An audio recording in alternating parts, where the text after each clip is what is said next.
I'm sitting down with Pieter-Dirk Uys. Now, Peter, you've just given a talk here at the Ubuntu Foundation's Business Breakfast this morning, and you focused on youth in South Africa. Tell me, when you think about the youth in South Africa, what are you thinking about today? Well, when I think about the youth, I think about the future, meaning tomorrow. I've been very inspired by the passion of Fees Must Fall. I've been very optimistic about the intentions behind it. I'm a bit worried that, once the excitement dies down, the students go back to what they do, then another element steps in and starts breaking things down and burning things, and then one loses the goodwill. But somehow that's also part of the way we're developing. I think the biggest mistake my generation made was to think that the born frees would be grateful. They're not. They're very, very impatient, and they're very angry because they haven't been given the choices that they were promised through democracy. They don't have the education they were promised, or the jobs that they were promised. And I keep on saying to young people, do not wait for jobs, become your job. Contribute what you can, uniquely contribute to the world.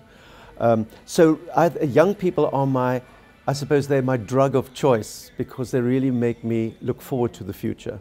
Now we're talking about choices and democracy. What's the biggest misconception that you think South Africans have about democracy? I think first of all, white people are so relieved that we got away with apartheid. We had a honeymoon for far too long.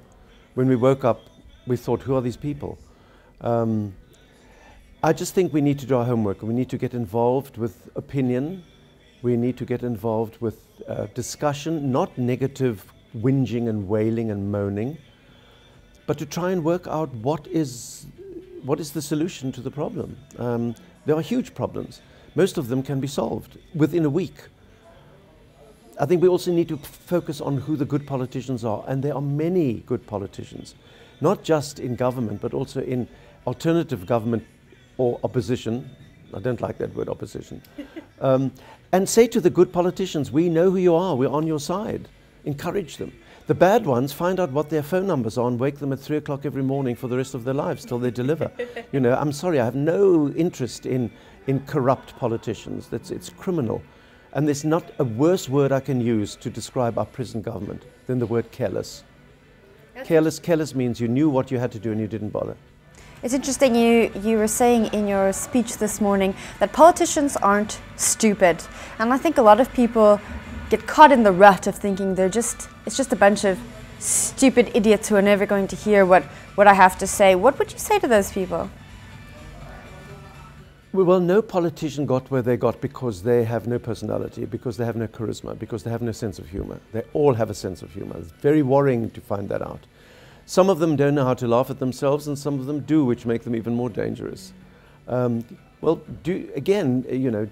Find out where they come from. I mean, that's why I keep on saying, read the biographies, read the stories of the leaders.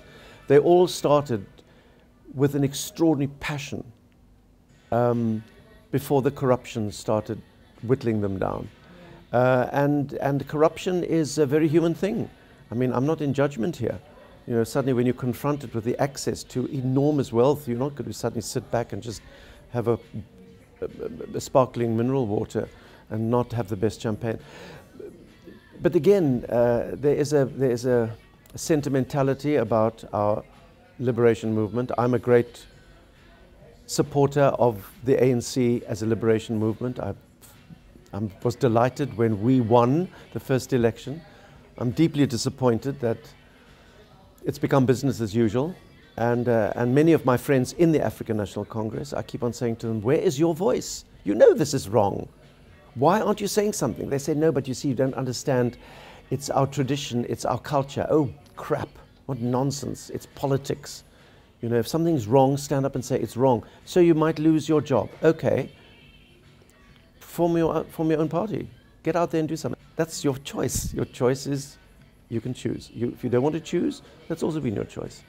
We go where we go to, I suppose, to the end of the line when we take the wrong train. So make sure that you take the right train and know where that train is going. And keep a sense of humor.